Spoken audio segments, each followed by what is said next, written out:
มาได้เนอะไอ้หนุ่ยไอ้เนกเหรอไอ้เนกก็ยังไม่ได้ตอบเตื้อ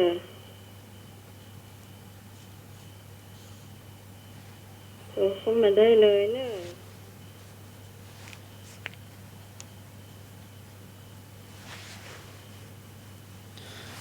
ใครปฏิบัติตามหัวใจเศรษฐีแล้วจะรวยก็ชาวนาขอนักธุรกิจขอพ่อค้างอทุกคน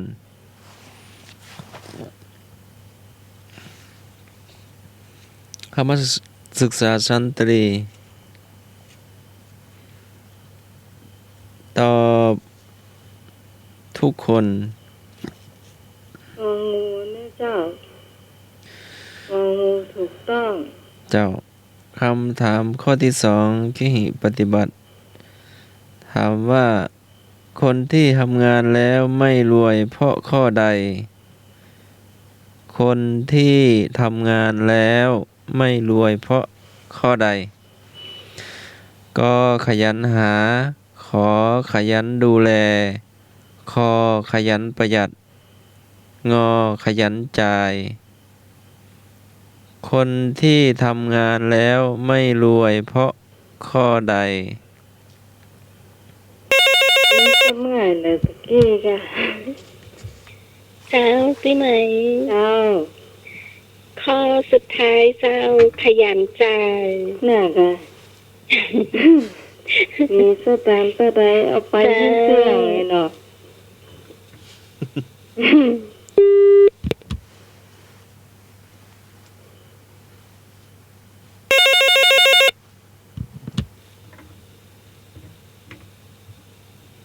จ้าสวัสดีเจ้า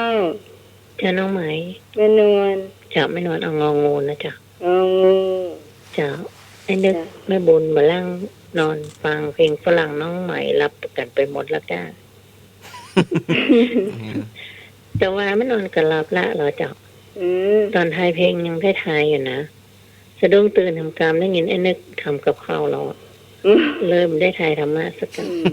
เพื่อแต่ว่าพุทธะมันก็จะ เจ้า แม่นจ้า พุทธ เจ้า ประวัติ วันนี้นั่งรอเลยมานอนฟังแล้ว จ้า นอนถ้านอนมันหลับ ดี นะ แล้ เจ้า วแม่นวลอย่าเพิ่งนอนเตื้อเพราะว่าโยมจะมีกรรมแบบเก่าเนาะ โอ้ กรรม ไม่ แบบ นอน เก่า ถ้าบรรลับไปเถอะก่อนเนาะ เจ้า เตียวไปเตียวมาก็ เป็น ได้ ครับน้องใหม่ก็ถ้าจะรับไปจะไหลแล้วเดี๋ยวขอเอื้อนไปหน่อยนะเจ้า เจ้าหน้า เพิ่นอ ตา ยู่ ไม่ ตำบ แด ลเย็ ง น อ่ะ มันนะเจ้า มันจะมีประโยชน์ประเตศอย่างนี้นะเจ้า ฮะ เพิ่นชอบในช่วงธรรมะเอวะเพิ่นบอกค่ะ ใครก็ ทายธรรมะเอเจ้า ใครที่ไหนก็เจ้า เอาเพิ่นจื้อไม่ยอดอะเจ้า ไม่ยอด ไม่ยอดแม่เต้เป็นอย่างตังเพิ่นอยู่บ่เย็นเจ้าเพิ่นบอกให้ฟัง อืมเจ้า เจ้า เอาเบอร์ไว้เนึ่งบอกเพื่อน เบอร์ไว้ เพิ่นฟังมาเมินว่าเพิ่นบอกว่าเพิ่นฟังก่อนไม่นอนก่อนนะ จ้า เพิ่นฟังมาเมินแล้วไอ้หรอแล้วเพิ่นไม่ เอ้ย ได้โทร เพิ่นยังมาโทรมาเจ้า เพิ่นฟังแล้วเพิ่นบอกกล้าโทรแล้วเพิ่นชอบเพิ่นบอกว่าเพิ่นชอบช่วงที่ถามปัญหาธรรมะอะเจ้า อืม แล้ว เจ้า วันนี้ถ้าจะลาไปแล้วก็ฟังเพลงฝรั่งเจ้าที่คณะเจ้า เจ้า เอาเบอร์ไว้เนึ่ง ก็จะมี ชวนกันเนอแม่ มีก็อยู่แถวหน้า พัดสนด อ อก ยู่แถวสวนดอกชื่อแม่นวลเหมือนกันเนาะ เมนวนเหมือนกัน เออ ก็ชอบเข้าวัดจำศีลเนาะก็เป็นคนโบราณเหมือนกัน เจ้า ก็ ผู้ฟังรายการนี้เจ้า บอกว่ารู้จักโยมน้าใหม่ตัวเอง อืมเจ้า ก็บอก เดี๋ยวให้ไปบิณฑบาตเดี๋ยวจะเอาเบอร์โทรไว้ให้เนาะ เจ้า แม่นวลข้างวัดสนดอกเนอะ เจ้า เจ้า พยันจ่ายมันเลยบรรลุยสักเตื้อ มีตัวใดเอาไปจ่ายเสี่ยงหมด แม่นถูกต้อง เอ้า เลยเจ็บไปอยู่มันเลยบรรลุยสักเตื้อ อันมีอยู่ในกระปุกก็ยังควักมาเนาะ เอาถ้าไม่มี มันอยู่ในกระปุกก็ล็อกก็ยังควักมาอยู่นะอืม เก็บเงินไปอยู่จ่ายงานคนที่เก็บเงินอยู่นี่เพิ่นจะเก็บไว้ส่วนหนึ่งตึงมาจ่ายเล่าฮันตึงมาจ่ายเก็บอดเอาเนี่ยส่วนที่จ่ายเสี่ยงก็ไว้จ่ายถ้าบ่ได้แบ่งเป็นสัดเป็นส่วนนี่เสี่ยงตันเลยเจ้าเสี่ยง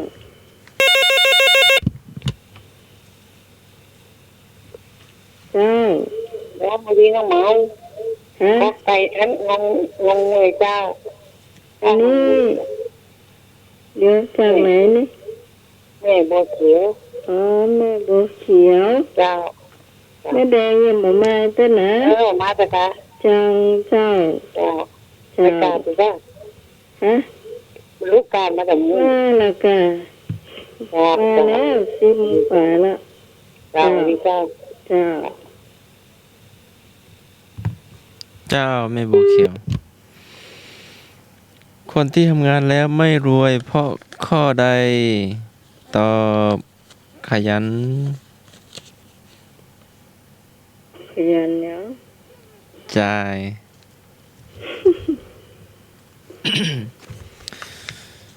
ไม่ใช่ขยันทำงานนะขยันจ่าย สุขโต แปลว่าอะไร ก็ พระโต มีอรหังสัมมาสัมพุทโธ วิชาจรณะสัมปันโน สุขโตโลกวิทูอนุตตโรปุริสธรรมสารถิสัทธาเทวมนุษสานัง พุทโธภควา สุขโต แปลว่าอะไร ก็เป็นผู้เสด็จไปแล้ว เป็นผู้เสด็จไปดีแล้ว ขอเป็นผู้รู้แจ้งโลก อรหังเป็นผู้บริสุทธิ์ปราศจากกิเลส สัมมาสัมพุทโธเป็นผู้ตรัสรู้เองโดยชอบ วิชาจรณะสัมปันโนเป็นผู้พร้อมด้วยความรู้และความประพฤติ ถามว่าสุขโต แปลว่าอะไร ก็ผู้เสด็จไปดีแล้ว ขอผู้รู้แจ้ง เป็นผู้รู้แจ้ง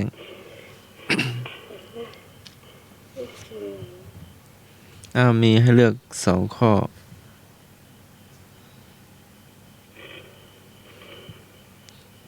จะตอบ เป็น ข้อใดก็ได้ ก็เป็นผู้เสด็จไปดีแล้ว ที่ไปทำวัดแปลเนาะ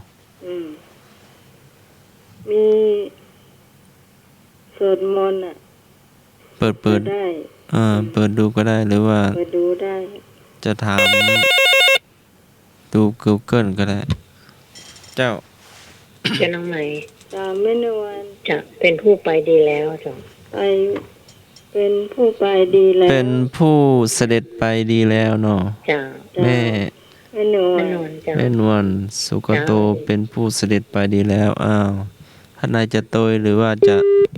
ตอบคนเดียวก็ได้ไอ้นึกไปไหนเนาะ ไอ้นึกไอ้หนุยเนาะ ทุกท่านเลยเนอะ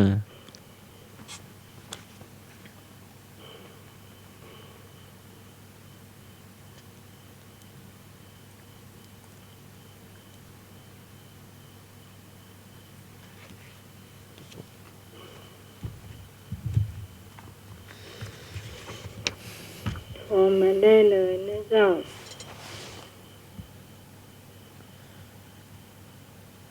วิชาพุทธศาสนา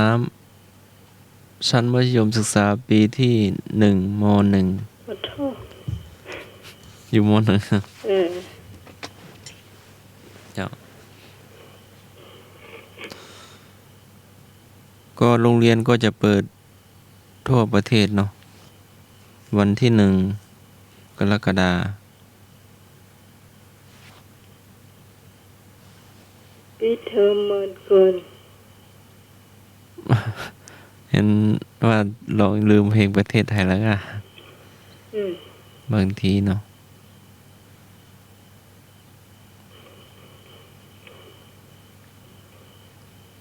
ก็ช่วยกันทั้งประเทศเนาะล้างมือล้างเจลปิดแมปแล้วก็ห่างกัน แล้วก็ไม่ไปที่เสี่ยงไม่ไปที่คนนักๆเนาะ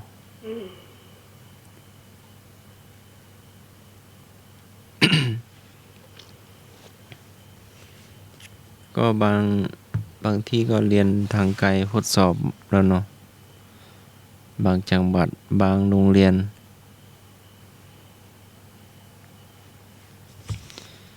เจ้าตอบมาได้เลย เป็นผู้เสด็จไปดีแล้ว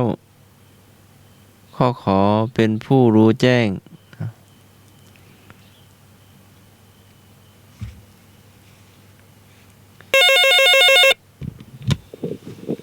เจ้าพี่ใหม่เข้าไก่เจ้า ก็ไก่น้องต้นฝ้ายเป็นผู้เสด็จไปดีแล้วเนาะ เจ้า เจ้าเจริญพร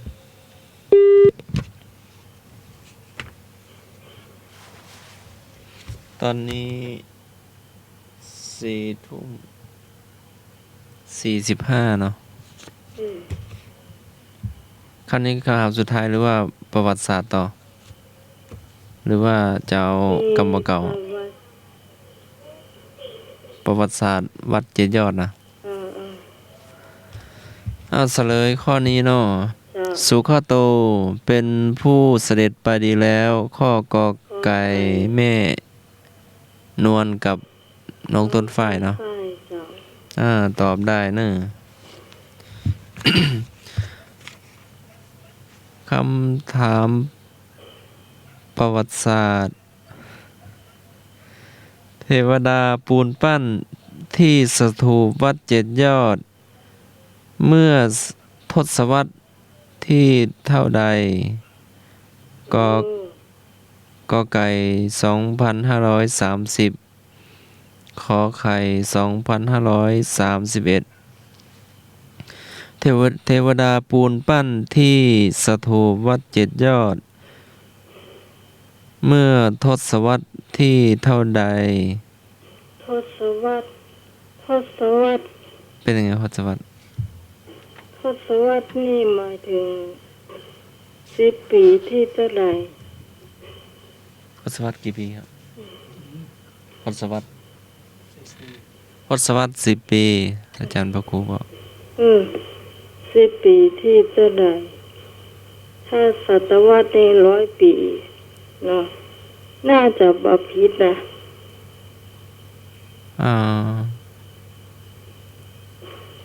เป็นยังไง20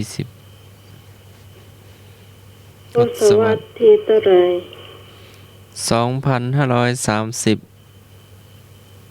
2530กอไก่ข้อขอไข่2531แค่ปีเดียวเนาะเลือกตอบได้เลย เทวดาปูนปั้นที่สถูปวัดเจ็ดยอด เมื่อทศวรรษที่เท่าใดวันนี้ยังไม่ได้ยินเสียงแม่ห้วยหลานเดินมาเจ้าวันนี้นะ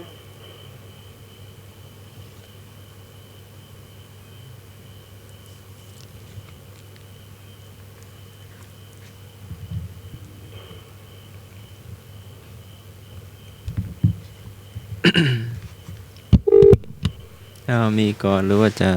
เฉลยแล้วจะเข้าช่วงกำบเก่าเพราะดึกแล้วเนาะ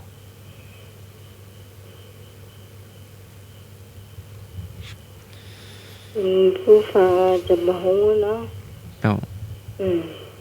แต่ก็เลือกได้เนาะก็ให้ไว้แค่2 ข้อ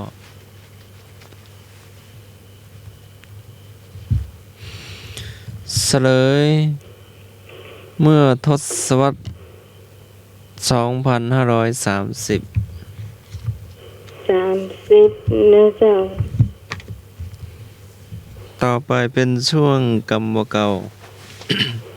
แต่ว่าเป็นช่วงอาหารเมืองกับขนม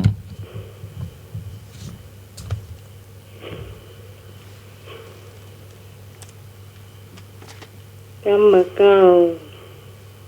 หนังสือที่แม่แดงให้อันไอ้หนุ่ยกับ นั่นสมัครเอามา มีไหน มีเนี่ย นะมีคำมาเก่าตัว เจ้า เป็นเลิกประตูนะ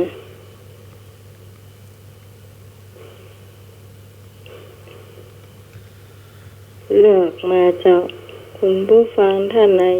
มีกรรมมาเก่าก็โทรเข้ามาได้นะเจ้า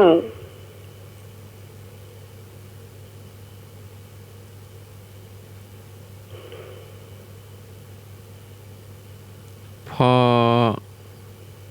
แม่หญิงงามเมื่อยามหาปลาพอป้อใจมีพยาพอเมื่อตอนกินเหล้ามีเตอกะ จ้ะ อืม หมายความว่า จะดูผู้หญิงสวยต้องดูเมื่อยามไปหาปลาจะดูผู้ชายมีปัญญาก็ต้องดูเมื่อตอนเมาเหล้า เป็นยังไง ไม่เคยได้ยินนะจะผิดศีล เมาเหล้าใช่ จะผิดศีลก็ห้ากว่า เอะอะโวยวาย อืมบางท่านก็ อืม อู้มวนเนาะ บางคนนี่อารมณ์ดี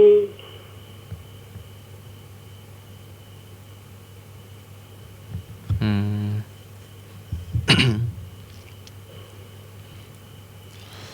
อ้าวคำที่สองเนาะ จ้ะ ผีคำบนคนคำลุ่ม ผีขำบนคนขำลุ่ม มันมืดกะ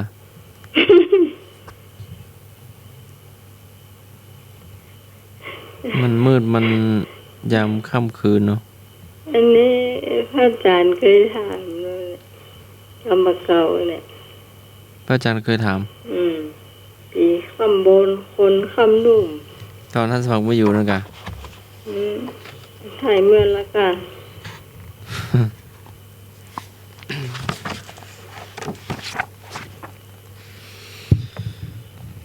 เป็นคำเปรียบเทียบกับคนที่ได้รับความลำบาก ได้รับความยากลำบาก หาเท่าไหร่ก็ไม่พอใช้ จนไม่รู้จะโทษสิ่งไหนก็เลยไปโทษในสิ่งที่มองไม่เห็น อืม ว่าผีก็มาผ่านข้างบน คนก็มาผ่านเอาข้างล่าง อืม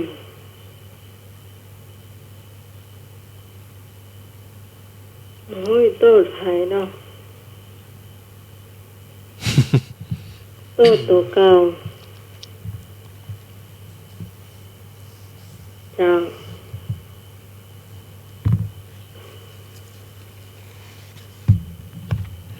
โพ อัน ธิ์ นี้ สัต อันนี้หนังสือของแม่แดงกะ เจ้าคือเขาแม่แดงกำบ่เก่าคำคมแห่งล้านนา อำนวยกำพัด กะลำพัด จัดพิมพ์จำหน่ายโดยร้านประเทืองวิทยา 253-255 ถนนวิเชียรนนท์ในตลาดนวรัตน์เชียงใหม่ โทร 0532356684 ราคา 200 บาท ดีเป็นถวายมาเนาะ เดี๋ยวแล้วก็มีเล่มน้อยๆ อู้คำเมือง คู่มือพูดภาษาไทยพายัพ อืม เล่มน้อยๆ50 บาท โอ้แม่แดงไปซื้อที่นั่นก็ ในตลาดนวรัตน์เชียงใหม่ แต่เป็นรูปคนล้านนาบ้างเห็นถือใบลานแล้วก็ รูปปั้นรูปเนี่ย ต่อไปคำต่อไป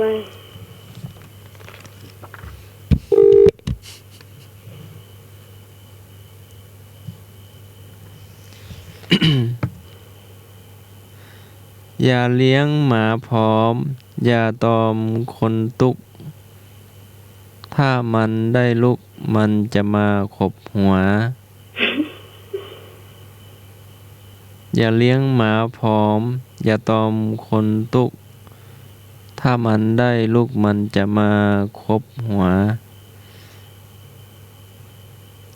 มันเป็นเช่นไร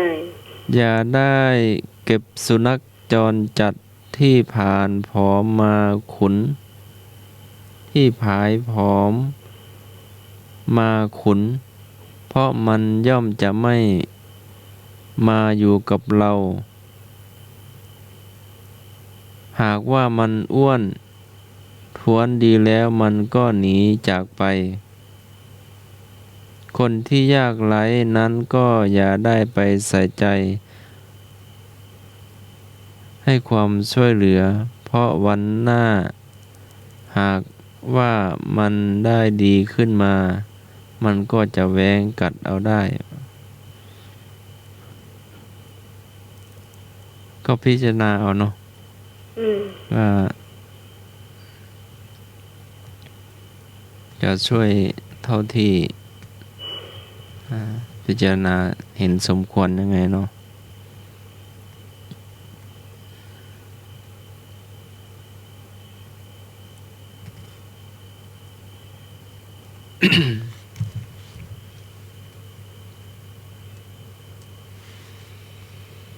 ช่วยคนทุกข์ช่วยคนลำบากเนาะ อย่านอนเล่นดาบ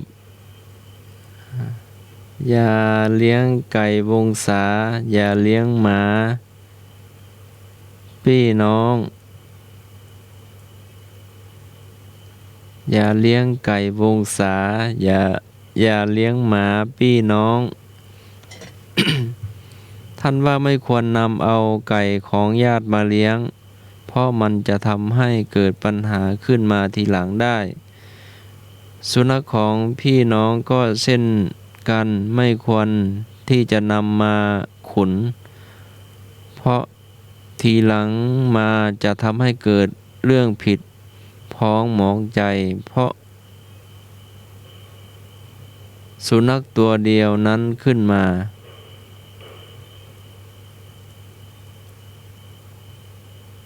ไอ้นึกถ้าฟังอยู่ก็โทรเข้าเบอร์ใหม่ได้เนอะเบอร์ใหม่ว่างอยู่เจ้าตังปุ้นสายว่างเนาะ เจ้าสายบ้างอยู่เด้อ052010462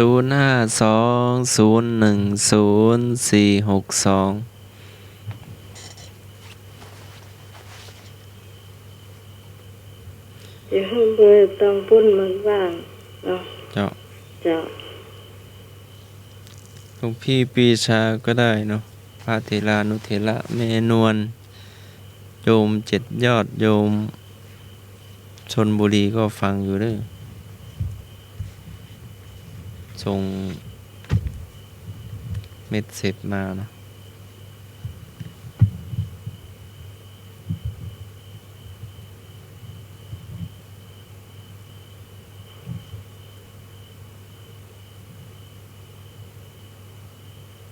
นี่เด็กพระเจ้าพระกรรมเกิด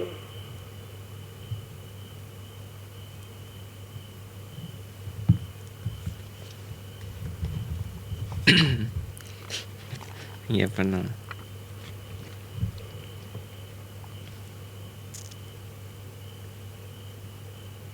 ลูกหลานหลายคนเฒ่า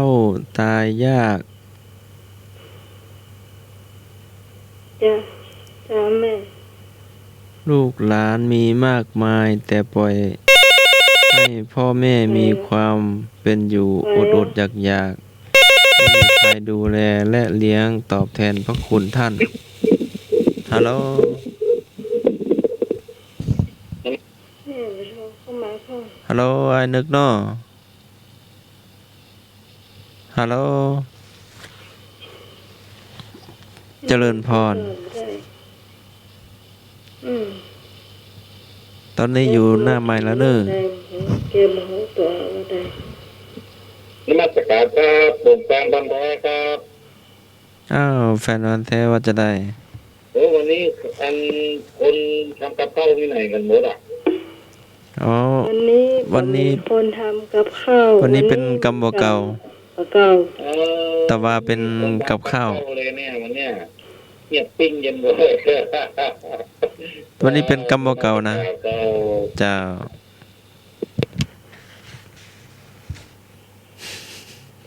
จะมีคนละวันเสาร์นี้จะเป็นการทำกับข้าววันอาทิตย์นี่จะเป็นกรรมบ่เก่ากรรมพื้นเมืองเหล้าเจียแล้วก็อะไรอย่างเนี่ยเจ้า เจ้าลูกหลานหลายคนเฒ่าตายยาก ฮะ หมายความว่า อยากกล้า ลูก ตาย ห ยา ลาก นหลายคนเฒ่าตายอยากกะ อ๋อ หัวใจตายอยากกะ ออ่างยอยักษ์สระกอไก่มีสายมาเรียนสมัครมาโอ้ไม่บุญได้บุญมาแล้วเด้อเจริญพร เจ้า คนเท่าตายยากลูกหลานหลายคนเท่าตายยากอยาก แม่นตายอยากน้ำใจอ่ะ ตายยาก คนเฒ่าตายยาก แต่ อืม ไม่ได้กินหยัง ลูกหลานมีมากมายแต่ปล่อยให้ เนี่ย พ่อแม่มีความเป็นอยู่ ได้กินสักอย่าง อย่างอดอยากไม่มีใครดูแลและเลี้ยงดูตอบแทนพระคุณท่าน เจ้าไม่ได้กินหยัง เลี้ยงเพิ่นว่าเลี้ยงให้ใหญ่เนาะเลี้ยงให้ใหญ่ได้หมด แต่ว่า รักแซ่บ บ่ ไป ได้ ให้ มี แซ่บหม อั ด นตอบแทนพ่อแม่ มาทูมาแลเปิ้น ใหญ่มานี่เป็นงูเห่างูจองนะ เนี่ย ก็พ่อแม่ก็เหมือนเราเป็นเด็กอะเนาะ อืม ต้องดูแลเอาใจใส่ ต้องขอเปิ้นเนาะ ก็คืออย่างน้อยที่สุดกำลังใจนะเจ้า เจ้าก ำลังใจพ่องไปเยี่ยมเยือนพ่องซื้ออยากไปให้กินพ่องไอ้เนาะ นี่มีใครไป บางคนใจงานแล้วแม่ อืม ทิ้งเพิ่นอยู่ห้านไหนอ่ะเป็นนายดูเดี๋ยวนี้ใหม่ติดต่อแม่คนหนึ่งมาได้นะที่เพิ่นอยู่หน้าเทศบาลหนองปลาครั่งอะ อืม ติดต่อไปได้เลยเนาะ อันเนาะ มาโหมเหมือนกันเจ้าคือโทรไปแล้วโทรบ่ได้ เมื่อก่อนนี่โทรได้นะ ผมได้อยู่ฮาลากา เปิ้นอายุนักแล้วนะใหม่ไม่แน่ใจว่าเปิ้นยังอยู่หรือเปล่า แม่หยัง ชื่อแม่คำบางนะเจ้า โอ้นานนั่น ไป น่ะ ถ้าฟังอยู่แม่คำบางติดต่อมาในรายการโดยเนอะ อืม คือพยายามติดต่อเข้าไปบ้านนะเจ้า มันบ่มีไผฮับติดกะติดอยู่เจ้า เขาคงรู้ว่าเปิ้นอยู่ไหนเจ้า บอกเฮาเนาะ เจ้า เราจะได้หู เพราะว่าแม่คำบางนี่เปิ้นฟังรายการนี้มาเมื่อละ แต่ก่อนเพิ่นโทรเข้าหาอยู่เนาะ แม่นเจ้า เจ้าเจ้า เจ้าเอาแม่มีเก่ากรรมมาเก่า แม่ก็มีอยู่ อาความว่าหน้าแฮมแก้มไหมนะคะ หน้าแฮมแก้มไหม เจ้า ทำมาหากินกันเนาะ แม่ไปเป่าไฟใกล้เตาไฟไปก้าหน้าแฮมหมดอ่ะ นั่นน่ะนั่นน่ะหน้าแฮมแก้มไหมแต่ละเป่าไฟให้มันลุกเนาะไฟมันลุกกับเป่าเนาะเอากล้องมาเป่าอ่ะเนอะ มันก็เปรียบเหมือนอย่างวันเฮาก็ขายไปยืนตักแต่ตัก นั่นเนาะ อืม ขายเนาะ บ่ได้สุบหมวกเนาะ ไม่ได้ใส่หมวกก็มีจ้องก็มีอ่ะ บ่ได้ใส่หน้ากากเนาะ ถือ บ่ได้ใส่อีโมงเนาะ มันเมินละทำไมมันมีอันโควิดด้วยเจ้า เดี๋ยวเสียงแม่ไกลไป จะไม่ไกลไปกะ อืม ไก่กัน อืม เจ้า ดีละดีละดีละ เจ้า เจ้าดีแล้ว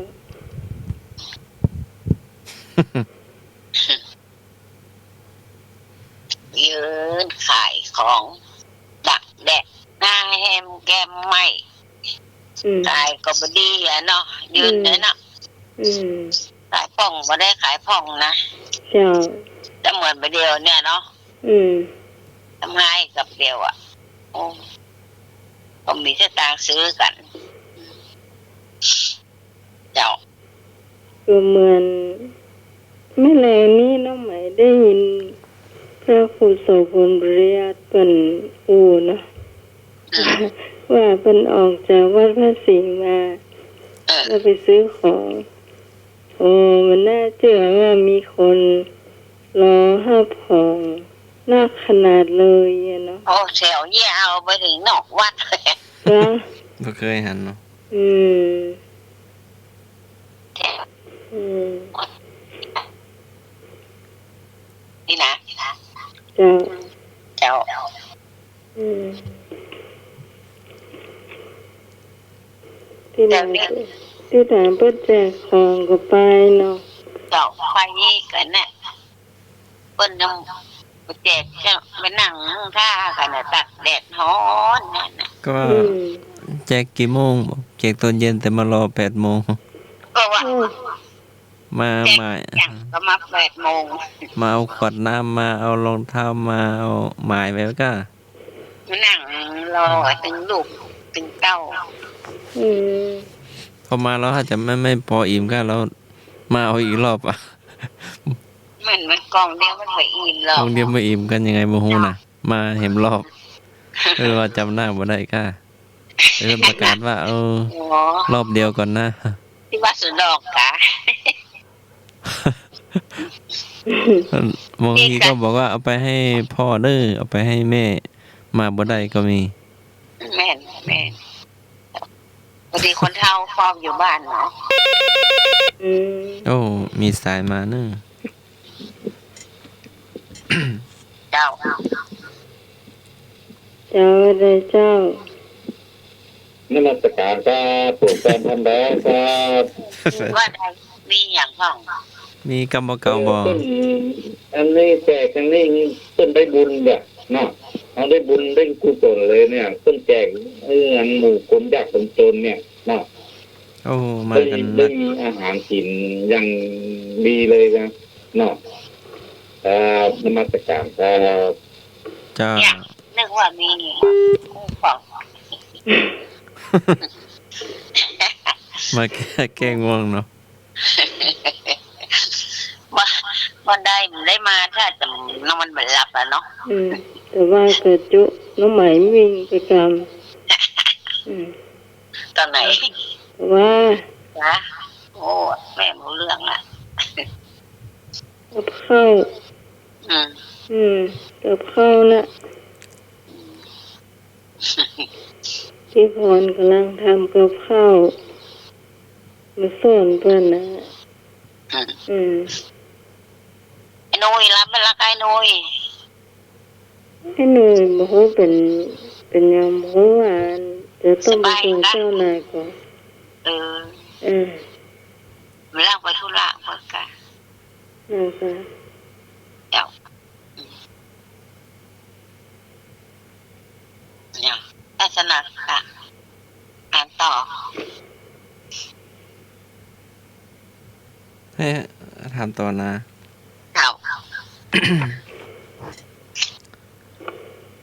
ลูกสาวคนพ่อแม่เลี้ยงได้พ่อแม่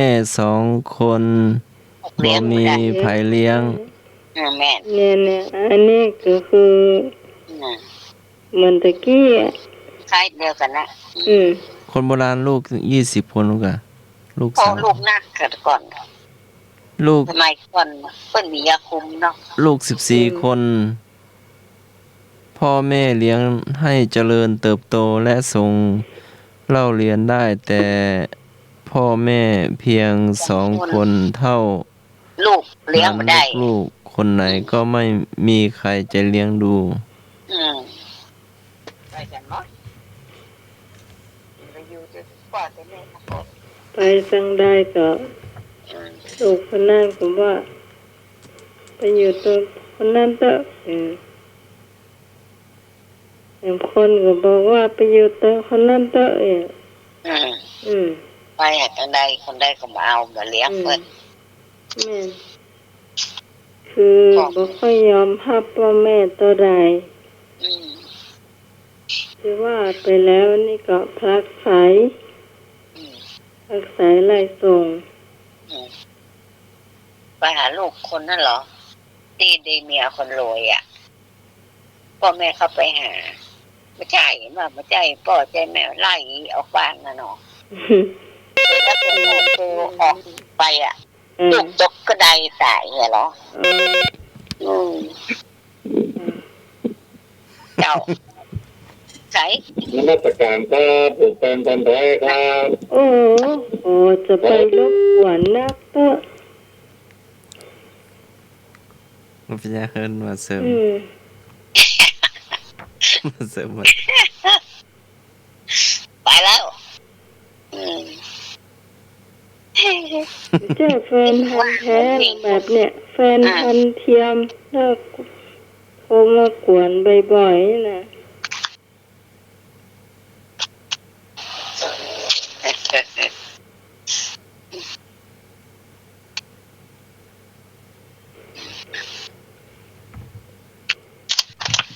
ถ้าโดนคนที่เจ็บๆนี่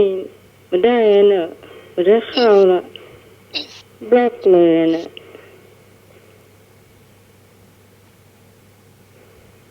ตุกก็ได้กินผมไก่ไฟตามไฟตรงต้องตุกนี่นุ่มนี่ย่องพี่น้องอยู่แฟนนี่น้องใหม่เนาะเจ้ามีแต่หนออันนี้เหมือนกันเจ้าลองเอาแต่งตัวบดีใส่เสื้อผ้าเก่าเนี่ยเก่าเลยเนาะเขาจะเข้าบ้านกันแล้วกะบ้านเก่าเสื้อผ้าเก่าเขาต้องไม่เอาหาเนอะเขาตึงป้าเราแต่งตัวดีเห็นหน่อยนะปะท้ออันนั้นก็น้องคนนี้ก็พี่เนาะแม่น้องนี่พี่น้องกันนะในได้ก็ต้องอันนี้เนาะเจ้าแม่นี่มาละน้องก็น้องพี่ก็พี่เป็นอ่ะพวกคนเรามันเหมือนกันนะเนาะเจ้าคนเรามันประโยชน์ของตัวเก้าได้ผลประโยชน์พี่น้องก็ฆ่ากันตายได้กับเงินทองเหมือนกันถ้ามีผลประโยชน์นะมาละครับสวัสดีครับผมไอ้พงก็นึกว่าชั่วหน่อยพงก็นึกว่าไอ้นั้นจับเป็นนะใจพงว่าใดเจ้าว่าไอ้พงมันเจอความมีเหตุหมายความว่าอะไรอย่างครับก็คอนบ่มีเหตุครับอ๋อคอนมีเหตุอ่ะก็เปรียบเหมือนคนเฒ่าอ่ะก้าคนเฒ่ามีอย่างแล้วอ่ะฟังไปแบ่งเมื่อละอ่อนก่อนน่ะแล้วก็บ่มีใครมาใจมาขอแม่นแบบนั้นน่ะเขาได้ไปแล้วเขาถึงมาพอแล้วรักแล้วเจ้าอันนี้ผมมีเรื่องเล่านี่เรื่องนึงเจ้าได้กันได้เจ้าวันนี้ผมไปที่บ้านพัทยาเนาะไอ้คนดังน้อยเจ้าพูดจะดังแล้วได้ยินนะครับอันนี้ก็อู้จะดังเต็มห้องเลยนะครับไป ก่อน มาละอันนี้เนาะพยาวันปากกยอเอายางดีกว่าง่ายๆเนาะยางพอดีเพิ่นก็เอาซื้อยามาเป็นอ่านกะลายานี้กินเยอะเป็นอันตรายต่อไตอีกอะยางคนนึงก็บอกว่ากินเจ้าของเขาเป็นยางเป็นอย่างเป็นอันตรายต่อไตกินไปเถอะเนี่ยก็เป็นง่ายๆว่ามันความหมายกับคนละอย่างเนาะกินนักมันเป็นอันตรายต่อไตแล้วก็ยางก็คือว่าเฮานี่ก็เป็นไตอ่ะอ๋อเป็นไตไตใหญ่เป็นไตอ่ะกินแล้วเป็นไตเจ้าไตเนาะก็เป็นอย่างไตมันละกันอันตรายต่อไตหรอกเนี่ยอันตรายต่อไตอันตรายต่อไตเขาเป็นยางเป็นเสี้ยอยู่อย่างหนึ่งเฮ็ดลำล้อนอลำรถบัดเต้าจุดคอยกายแกนเดียวถูกเด้อเฮ็ดลำล้อนอลำรถบัดเต้าจุดไข่วิตามินของมันนะครับอะไรนะรถเฮ็ดลำล้อนอลำรถบัดเต้าจุดวิตามินของมันนะไม่ใช่ปริมาณครับหน่อไม้ไข่ไก่แกนเดียวเฮ็ดยังถูกจ้ะครับเฮ็ดท็อปครับไอ้อย่างเนี่ยเฮ็ดลำล้อนอลำรถบัดเต้าจุดไอ้อย่างฮะวิตามินของมันซุปไก่ซุปไก่สกอตได้ครับปลากระป๋องเฮ็ดลำล้อนอลำรถบัดเต้ากุ้ยเจียงไฮแก่นครับผมวิตามินของมันนะครับเฮ็ดนี่มันของมันมีวิตามินมันกาดเฮ็ดนอก็มีวิตามินเจ้าน อนี่มันของโปรดนะกาดต้องกินแล้วมันโปรดเป็นปล่อยคนอื่นโทรเข้ามาพ่อครับผมเจ้าเป็นพันแท้มีอย่างก็เอามาคู่กันกับเดี๋ยวไฟยิงแล้วก็หล่นยิงแล้วก็หล่นคู่กันมีสาระมันบอกมีสาระมาต้องดีกว่ามันทำให้ใหม่ต้องเอามามันมีสาระมาต้องมาอู้ครับเอาที่มันมีสาระอู้กันมันหายอ่านเป็นว่าธรรมะคลายเครียดเนี่ยเนาะเจ้าทีก่อนประเดี๋ยวตัวขอแถมครับผมเจ้ามาทำมาเขาเครียดเลยจ้ะว่าก็มาแบบแม่เทศรับไปละไอ้พงจุเพราะว่านะอันนี้เป็นเจ้าแฟนพันธุ์แท้ไม่แหละเจ้าแฟนพันธุ์แท้แฟนพันธุ์แท้เปิ้ลหมี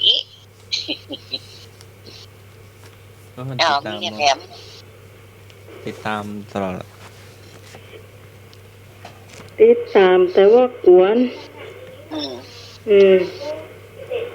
ก่อนก็ไม่ใช่กวนแล้ว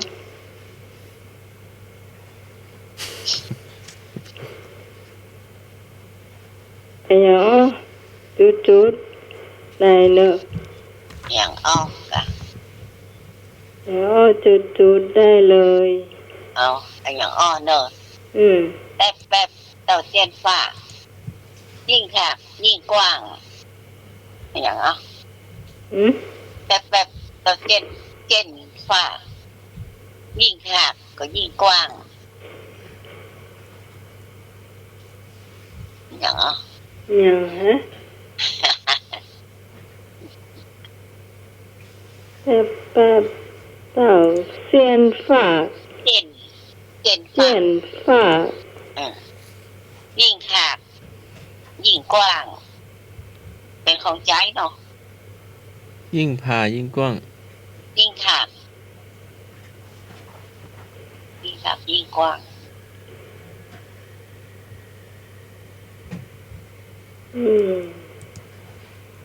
คุณผู้ฟังท่านไหนตอบได้ตอบมาเนอะ แม่ห้วยลานแม่บัวเขียว ไม่นอนให้รับแล้วกัน ที่มากรรมแม่นวล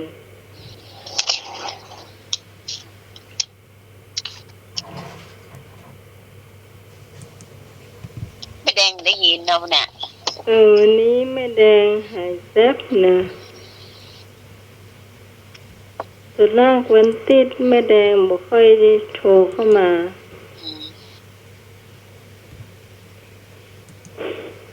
ได้ยังอันสมัครได้ก็ อะไรนะ แป๊บๆเต้นมากยิ่งถากยิ่งกว้าง เกือบ แป๊บ เกือบสุบเกือบคีบ ๆไม่ได้เกือบ แตบแตบตะกะแตนแตบแตบจิงหรีด เป็นอาคุณดินนะไปละ เอาขุดดิน เสียม เสียไม่ใช่ คอมโบก ขบกขบกมันอ่ะมา คำบกอ่ะ ขบก ยิง จักข ทาง บก ยิงทางยิ่งกว้าง พอลุย กระจบ เจ้า อะไรเอ่ยแม่ก็ไม่ใช่แม่เรา แต่เราเรียกแม่ อยู่วัดฝายหินก็มี วัดไปหินก็มี วัดลำเปิงตะโปหรามยิ่งเยอะ แม่อย่างวะ อะไรเอ่ย แม่ชีแม่ชี แม่ชีถูกต้อง แม่ชีวัดน่ะ นกอะไรเอ่ยไม่มีปีก นกหวีด ถูกต้อง อะไรเอ่ยลูกเขยก็ไม่ใช่ลูกสะใภ้ก็ไม่เชิง อันอย่าง แต่ก็ยังไม่ได้มาอยู่ด้วยกันนะ แต่ก็ ว่าที่อ่ะ ประ ขั้ว มาณ มั่น ถูกต้อง อะไรเอ่ยนอนอยู่ดี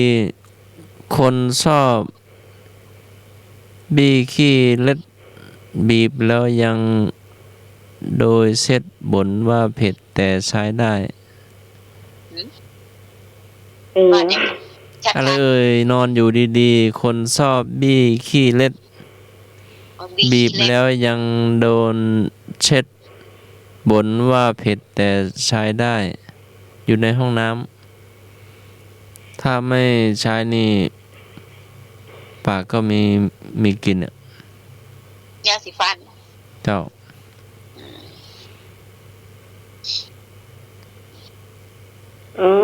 ยาสีฟันบางยี่ห้อมันเผ็ด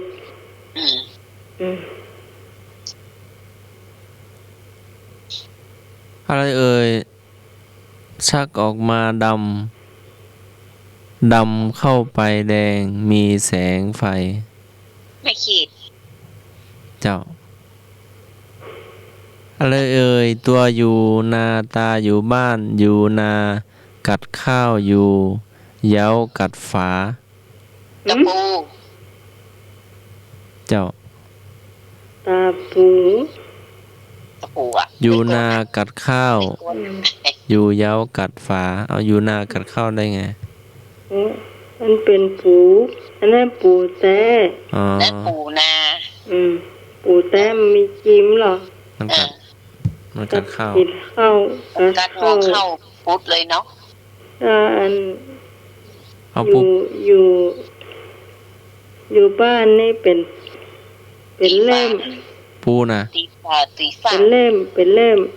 ตะปู เอามาเต็น ตะปูอ่ะตะปูตอก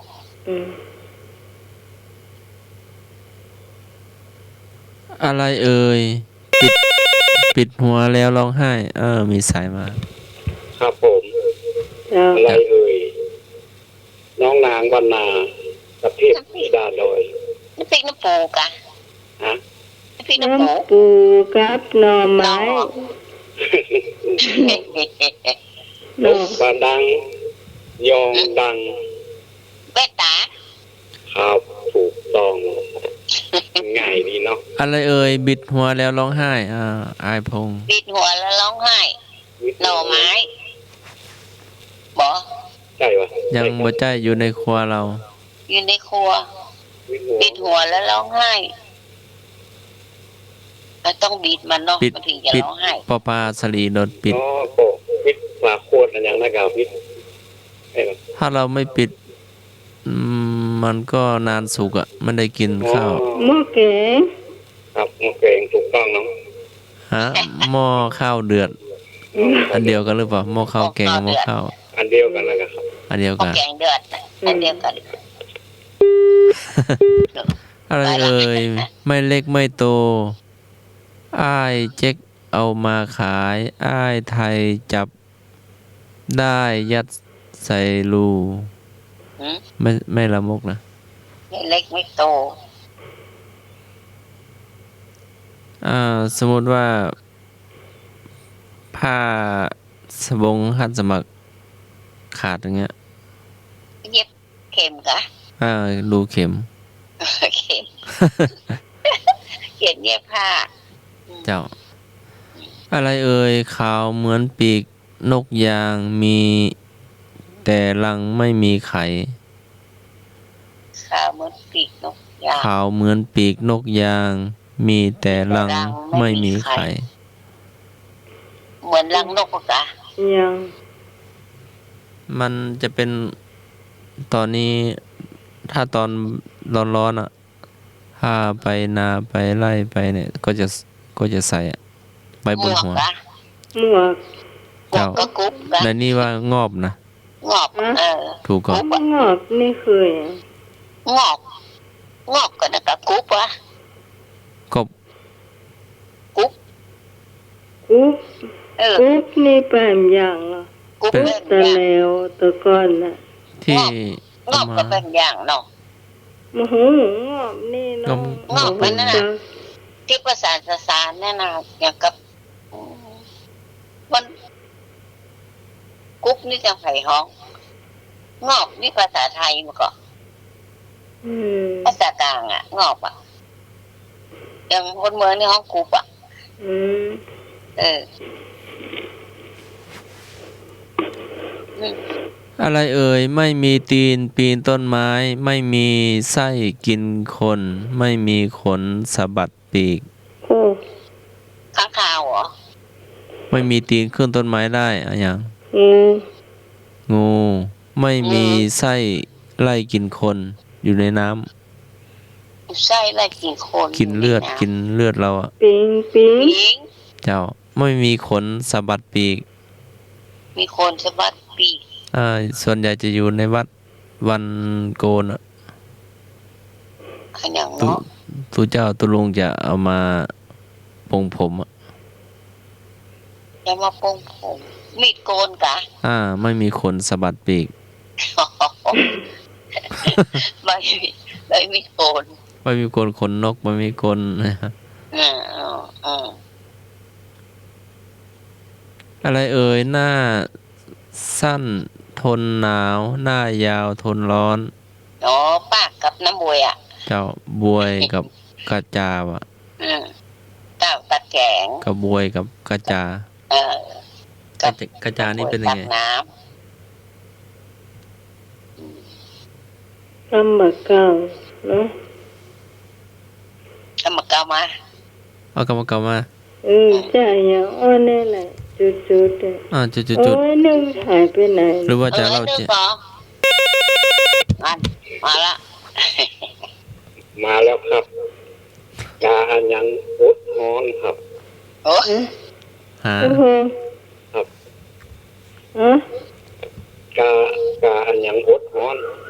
กาอะยังอดฮ้อน กาน้ กาน้ำถูกต้องครับมัน ตั้ง อด น้ำ ฮ้อน เดือด แก่ ร้อน มันอดความร้อนเหรอ มันอดฮ้อนกับมันตั้ง พอน้ำเดือดไปลงมันยังทนได้อยู่ ครับผม ำ เอา นั่นน่ะ ไอ้พง กับ ษ์ เดียวไปละ ออกจากบ้านหัวเราะกิ้งกิ้งน้ำตาหยดหนิงหนิงตอนกลับมา เฮ้ แหมแหม เจ้าอะอย่างอ้อแม่เห่าลูกกัด แม่เห่าลูกกัด เป็นอย่างขอใจกะ ส่วนใหญ่จะมีกับตำรวจทหารอะ ปืน ปืนแม่เห่า อ๋อ ลูกกัดอะลูกปืนก็มากัดมาถูกเราเนาะ อืม อะไรเอ่ยอ้วนกะลูกปุ๊กมีกระดูกซี่เดียว ปวดกระดูกปุก อ้วนกระลูกปุ๊กมีกระดูกซี่เดียว กระดูกซี่เดียว เป็นของใจกะ เป็นต้นข้าวอะ ต้นข้าว ต้นข้าวแล้วเขาเอาข้าวตีข้าวเสร็จแล้วเขาเอามา ฟางอ่ะ กองฟาง กองฟาง กองข้าวเนาะกองฟางในอันเดียวกันเนาะ กองฟางข้าวมันออกไปแล้วเหรอ ในนี้ว่ากองฟางว่ะตอบว่า ก็ตีข้าวเอาออกไปแล้วก็เหลือกองฟางเหลือฟางมัน อะไรเอ่ยมาจากเมืองจีนถือศีลในเมืองไทย ที่จีนในเมืองไทย ที่ถูกเทียน เทียน เทียนไหว้พระท่านไหนมีก็มาปั่นกัน ถ้ามีก็ มีเป็น สำรอง เล่ม มา ไม่ อ ใช่ ยู่ เหรอ ฮะ มีเป็นเล่มเลยเจ้า อันนี้เอาจากหน้าจอ เออ อะไรเอ่ย หน้าจอ สลวนเฮฮามีตาอยู่รอบตัวส ส่วน สอสอเสือรอเรือ ส่วนสี่ค่ะ วอแหวนรอลิง ส่วนเซเฮฮา ส่วน อ่า สีอืมมีตาอยู่รอบ ส ตัว วนเฮฮามีตาอยู่รอบตัว จะปลดก็ไม่ได้ คณะ อันเป็นเขาเล่นกีฬากลมๆคล้ายๆลูกบอลอ่ะ แต่ลูก สนุ ก็ ก ลูกเล็กกว่าฟุตบอลแต่ก็ อ๋อ แต่ก็กะ มีตาอยู่รอบตัวนะ ก็มันก็มีตารอบตัวเหมือนกันหรอก อะไรเอ่ยมีหูสองข้างตรงกลางเป็นแอ่ง ก็ได้ อย่างตาแก่หลังโกงเดินทงกินข้าวทางทุ่ง กินข้าว เขียว ทั่ว เขีย ทุ่ ว ง ถูกต้อง เกี่ยวเข้า อะไรเอ่ยพญาขึ้นขี่นั่งสูบบุหรี่พ่นควันปุ๋ย ปุ๋ย คนควันปุ๋ย โอ้ไอ้ยาฮะเดี๋ยวก่อน เนี่ย กาน้ กับอ้ายพงตะแกะที่ถามไปตะ อ๋อ แกะ การน้ำ การต้มน้ การน้ำมันพ่นออกมา ำอืม ำอะไรเอ่ยเดินได้เดินดีถ้าหยุดต้องตายทันที นาฬิ นา กา ฬิกา อะไรเอ่ยหัวแหลมท้ายแหลมล่องลอยในมหาสมุทรมนุษย์ชมว่าอร่อยนัก ชมว่าอร่อยมั้ง หัวแหลมท้ายแหลม อืม ล่องลอยในมหาสมุทร มันมีชีวิตเหรอ มนุษย์ชมว่าอร่อยนัก กินได้นี่ เป็นของหวานอะ โอ้ล่องลอยน้ำมีน้ำตัวกล้วยบวชีกูจะละ มันอันน้อยๆนะคล้ายๆกับเพ่งบ้งแต่ น้อยด้วง แต่มันไม่มีขนนะ ไม่มีขนเขาด้วงไอ้ เขียว เขา เขียว ไอ้อย่างก็ขนมอย่างก็ ฮะ ขอตอบว่าหลับช่องครับ ถูกต้อง อ๋อช่อง หลอด ไอ้พงตอบได้นะ ไอ้ผมช่องสิงคโปร์ อืม แล้วจอมไทยก็มีหรอเอาใส่บะแต่งลายอ่ะเหมาะแต่งน้ำกะทิเนาะหน้าฮ้อนอ่ะ ลอดช่องนะ เต่าไอ้กะทิเนี่ยน้ำตาลไอ้น้ำแข็งหน้าร้อนมาลำอืม อะไรยิ่งตียิ่งกัด เป็นของช่าง อะไรนะ เครื่องมือช่างไม้อะอัน เต่า น่ะยิ่งตียิ่งกัด ซิว เจ้า ซิวตอกไม้เจาะ อย่างคนอยู่อยากออกคนนอกไม่อยากเข้า คนอยู่อยากออกนอกเข้า คุก ฮัลโหล นั่นก็เรือนจำนั่นก็ยัง เรือนจ เหลือ เรือนจำอันเดียวเนาะ ำเจ้าแม่นละ ครับผม ของนะ ครับขอกอันเดียวนะ อะอย่างอ้อสามขาเดินมาหลังคามุงสำลีสามขาเดินมาหลังคามุงสำลี มุงสำลีสามขาเดินมาหลังคามุงสำลีสามขานี่จะเป็นอย่าง มีอ่ะ อยู่บนที่สามให้บุญก็มีแล้วมั้ง อะไรนะ อยู่บนศีรษะ ผมมึงอะ เจ้าคนแก่ อ๋อผมคนเล่าเนี่ย อ่า มีดำมีขาวเนี่ย มุงสำลีว่าผมขาวแล้วผู้เข้าเนาะ เออ ตอบว่าคนแก่ เดินสามขานี่ก็ถือไม้เท้าไงเนาะ อะไรอย่างอ้อไปเท้าคันนามาเท้าแม่แก่ ไปเท่าคันนา ไป มา เท่าคันนา เท่าแม่แก่ ไปเท่าคันนา มาเท่าแม่แก่ เอาใช้ทำมาหากินเอาไปหวานหาปลาได้ ต้องเวียงไปอะ เวียง เวียง เบ ไป อ แล้ว ร์แห่มาใจเนาะ มันมีอีกคำหนึ่งอ่ะ เรื่อง แหนั่นก็ครับ เจ้าทอดแห ครับแห ก็แห่น่ะก็นอกมัน ครับ เวียง แม่ อะ เราไม่บุญ เจ้า ครับ อะไรบินได้ขันได้ ชื่อก็ใหญ่ยิ่งนัก บินนกอย่าง นกอินทรี นกเก้าน กเขา นกเก้าน กเขา นกเขา ชื่อก็ใหญ่ นกเขา บินได้ขันได้ ชื่อก็ใหญ่ยิ่งนัก นกเขาอีไม่ใช่นกของเราอ่ะ นกของเขา นกของเขา อันอย่างของกลม วิ่งไปรอบ แต่ขอบกับเป็นยาง รถ ยางรถยนต์ วิ่งไปรอบของกลมวิ่งไปรอบแต่ขอบกับเป็นยาง ใช่ยางรถยนต์ ยางรถยนต์ อันอย่างปากเท่ากระโถน ชอบตะโกนในงานวัด ไอ้ ฮัลโหล อะไรนะวัดน้องอะไรอย่างเหรอ เอ่อ น้องอย่างนั้นแหละ ที่เราฟังอยู่ตอน แล้วก็โฟน ลำโพงอ่ะ ลำโพง คนละโคงถูกครับ โฟนละคง นี่ละ ครับผม อะไรอันอย่างบ้านก็ไม่ใช่ปลูกไว้บนเสาเดียว ฐานพระภูมิ ศาลพระภูมิเจ้าตีนะ เจ้า อันน้อยเดียว แต่ว่าวางเข้าของได้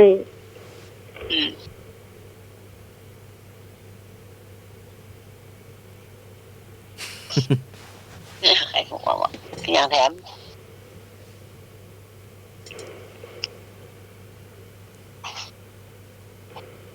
เอาแบบ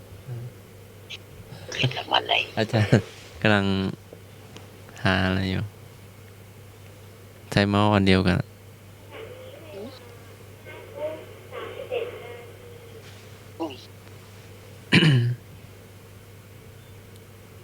อ้าวท่านไหนมีมาปั่นกันเนอะ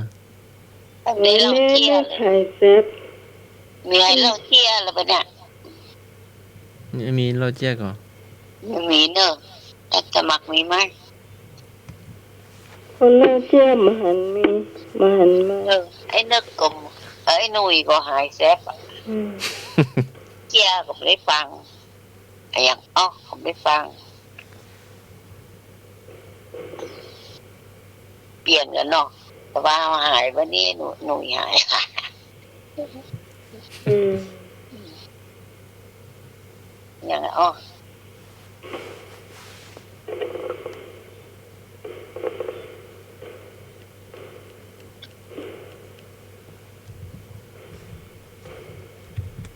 ไอ้พงมาถามไอ้พงอย่างอ๋อไหน มีหนังสือที่หอมไม่แดงฮะที่มันเป็นถามกำไทยเป็นกำเมืองกำเมืองเป็นกำไท เมือง ย เป็นไทยไทยเป็นเมืองกะ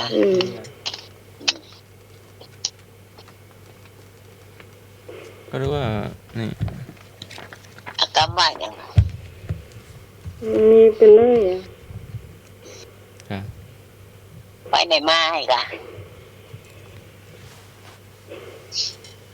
เอาน้ำใหม่เอาสมุดด้านออกไปก็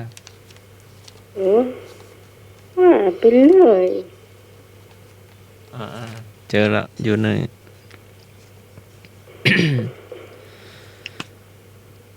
ก้มก็ขาว สาปืนเมืองเป็นว่า คนเมืองของเกาะขาว ขาว แล้วภาษากลางเป็นว่าใบแมงลัก อืม อืม ต่อไป หัวกำบิด ฮะ กำบิด พืชสมุนไพรบางชนิด เป็นสมุนไพรอ่ะหัวกำบิดแล้วกำเป็นภาษาอย่างหัวกำบิด เป็นภาษาไทยแต่อันนี้เป็นคำเมือง แล้วคนไทยห้องอย่างอ่ะ แม่บัวเขียวอ่ะมันเคยอู้อยู่ หัวกำบิดนี่นะ เอิญมาเนอร์ท่านไหนท่านสมัครก็ไม่ เอา รู้ มาใครรู้เรื่องต่างอันยาสมุนไพรนะถ้าใส่กับข้าวนี่หัว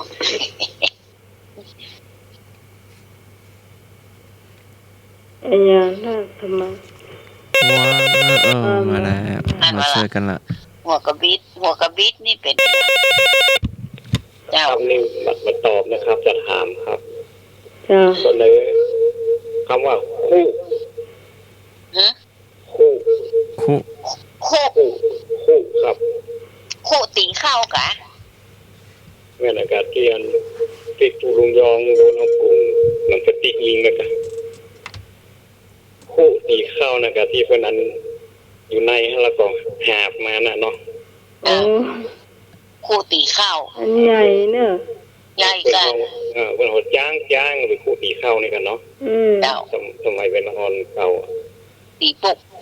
ปุกอยู่กลางโต่งปะ ครับคู่เนาะ เมื่อคืนนึงได้ยินดูนะ คู่มุงนะตีเข้าคู่ตีข้าวครับผม โคตีข้าว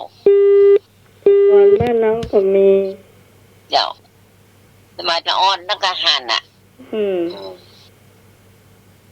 เดี๋ยวก็ไม่เป็นบางตีเพิ่นเก็บไว้พออยู่เนาะ หายากไหม หายากไหม ถ้าน้องผู้หายไปไหน งูบ้านนอกมีอยู่นะบางตีเสวียนลองเข้ายังมีอยู่นะเจ้า ตีนนี่มันมีแล้วก็แม่บุญ ฮะ ตีนใส่สเจอเนี่ยตีนนะตีนแก่นใหญ่ๆนั่นแหละ ตีนแก่น ตีน ใหญ่ ที่คนใจแกนเสวียนใส่เข้าไว้บนหลัง ๆ เข้า โอ้แต่เสวียน ตีนที่เป็นสารปากก อ๋อ ว้าง ที่มันสานนะคะเพราะว่ามีแล้วก็ประเดียวอ่ะ เดี๋ยวมันมีแล้วเนาะ เจ้า คนพัฒนากันไปหมดแล้วเนาะ เจ้า สมัยก่อนนี่ไปบ้านหลังใดมีการตีนใส่เข้าครับเนาะ เดี๋ยวมาหันละ นี่ภายได้ผมเลยแจมวันนี้นะปกติผมพูดกับเปลี่ยนครับ ซิม ต้องคอย ซิ ฟัง มนั่นเป็นกำยองกะ อย่าครับ ซิม ตีนน่ะ มันเป็นกำยองเป็นกำเมือง เขาเป็นกำเมืองเลยครับของมาเก่านะครับ อันน้องไทยเกิดบัตัน ดันถ้าดำ บอกจักจัง สมัยโอ้เป็นเวรละอ่อนนะครับ เกินมาแล้วครับนี่สมัยเกินดันครับผม จ้ากล้ามา ได้ยินบ่เดียวนะ อืม อืม ท่านจะมักถามใหม่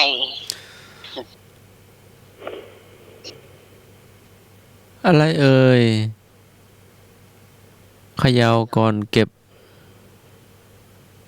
ให้ยาวก่อนเก็บ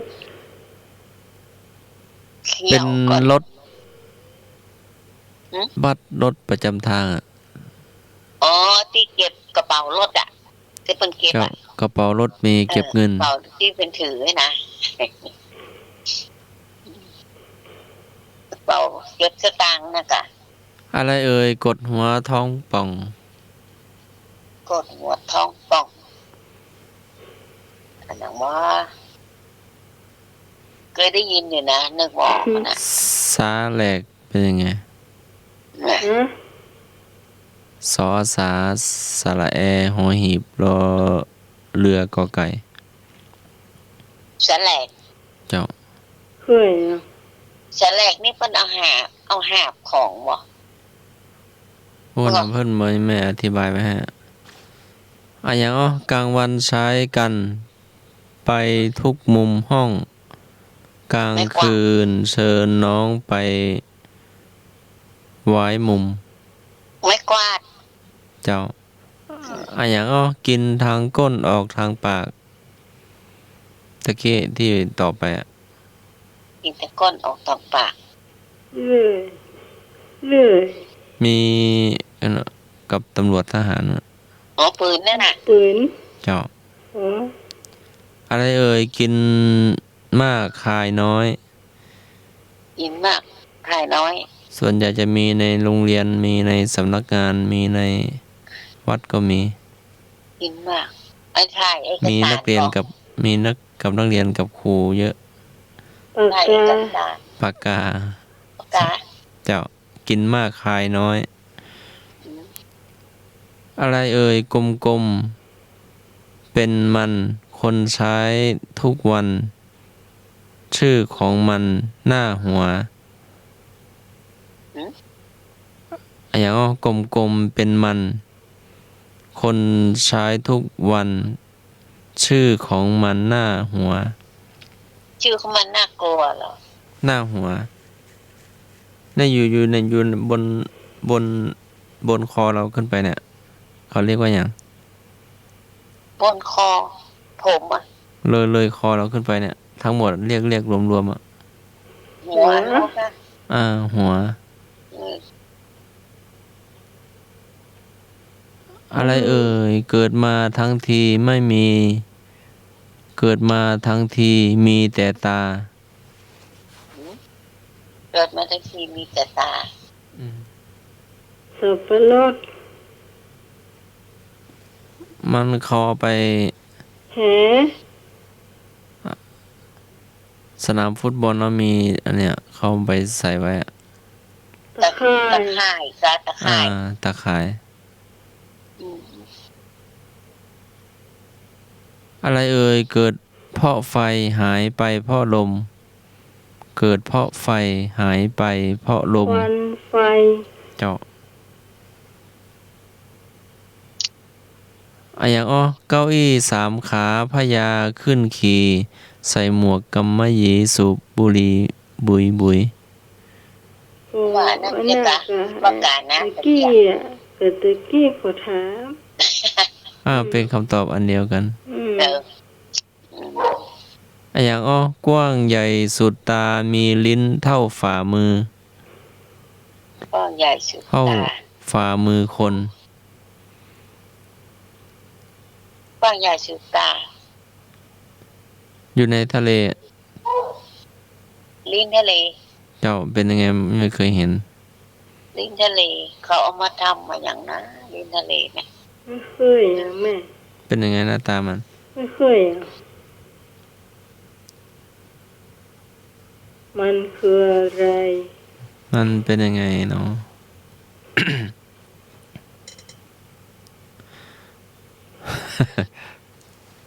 มาเข้าใจ ลืมแล้วกัน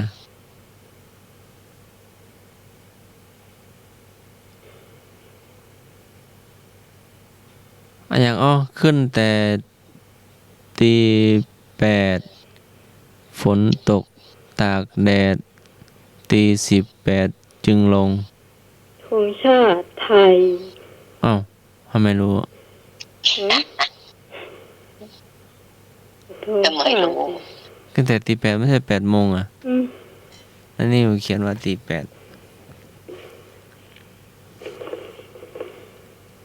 อะอย่างอ้อมีหลังตากฟ้ามีหน้ารอบตัว แล้วจากฟ้า ที่นามัยอยู่แม่บุญอยู่ บ้านน่ะ บ้าน บ้าน เจ้าหลัง มีหน้าต่าง หลังคาบ้านหน้าต่างบ้านอะอย่างอ้อโคนไม้กลางหวายปลายมะพร้าว หืม จะวักเป็นยังไง จะวัก เจ้า คืออย่าง จอจานวอแหวนไม่หันอากาศกอไก่ จะวักนี่กันเด้อ คนอะหยังชอบกินน้ น้ำอย่างน้ำเมาอ่ะ ำคนโท อ๋อคนโทร เป็นยังไงคนโท น้ำต้นนะคะ น้ำต้น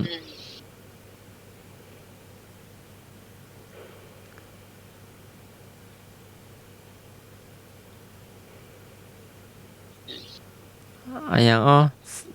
สางสารลอยมาลอกงาในท้อง อืมไอ้อย่างนี้ ที่ดักปลาเรียกว่าอย่าง ใส่กะ ใส่ดักปลา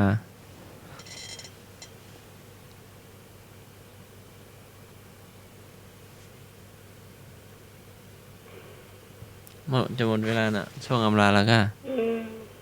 เดี๋ยวดูกันให้ละไปเห็นสักคำถามว่าเหลือไปกี่คนเอง เหลือเมื่อกี้คน หลายพงเนี่ย เหลือ2-3 คนเอง 3-4 คน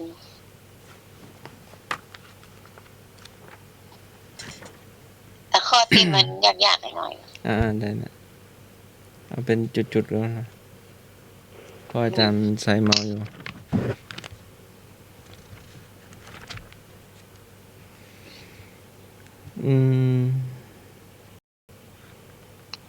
เป็นจุดๆนะ อืม เมื่อจะกิ้วขอฮื้อกิ้วคองู เมื่อจะอูฮื้ออูคอจุด คอไก่ ๆอย่าง เป็นสัตว์ที่กู้ประเทศเรามา ๆจ้าง คอจ้าง เจ้า ก็จ้าง เมื่อจะกิ้วขอฮื้อกิ้วคองู เมื่อจะอูขอฮื้ออูคอจ้าง คอมันใหญ่อะ เป็นยังไง เมื่อจะกิ้ว กิ้วฮอกิ้ว กิ้วเป็นยังไงหน้าตามัน กิ้วมันคือน้อยอ่ะ คอน้อย อืม คอกิ่วอะค เดี๋ อ ยว เล็ก น้อ อะ ยเดียว อืม คอ เหลือ คอ น้อย เผา ดียว อย่างเผากะเหรียงกะ เหรอ หรือขอน้อยเดียว ว่าเปิ้นนะ ขอฮื้อกิ้วคองูเป็นยังไง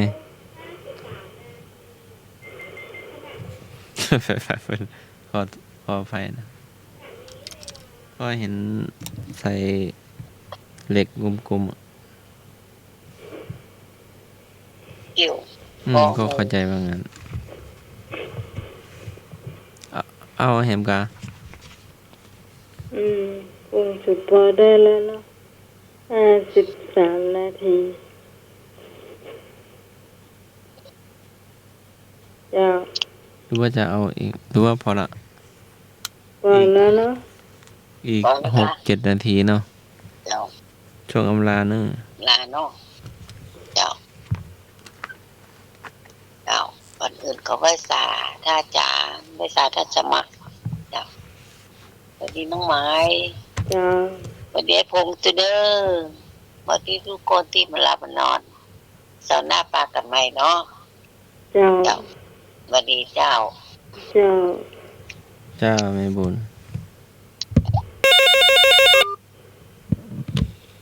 ครับผมเรียนในพงประธานนะครับ เจ้า ก็เสาร์นี้ติ๊กนี่เขาก็มาล่ำมาลากัน ขอมือทุกคนทุกท่านมีความสุขสุขกายสุขใจความโลกปลอดภัยของรับอันดีทุกคนพรุ่งนี้ตื่นมาขอหันตะวันเหมือนกันทุกคนนะครับไว้สาท่านสมัครโดย เจ้า ส ได้ วัส ผ ดี ม แม่ปูนสวัสดีคุณที่สมัยทุกคนทุกท่านเลยนะครับผม สวัสดีครับผม สวัสดีจ้าไอ้พงษ์มาคุณผู้ฟังท่านไหนเตรียมมารับมานอนเตื้อขอเชิญมาลากันก่อนช่วงนี้เลยนะเจ้า มีเทมก็ยอมรับว่าโอ้ไปตัวรับตาไปตัวนะ ฮะ ขนาดนั้นเลยนะ ง่วงง่วง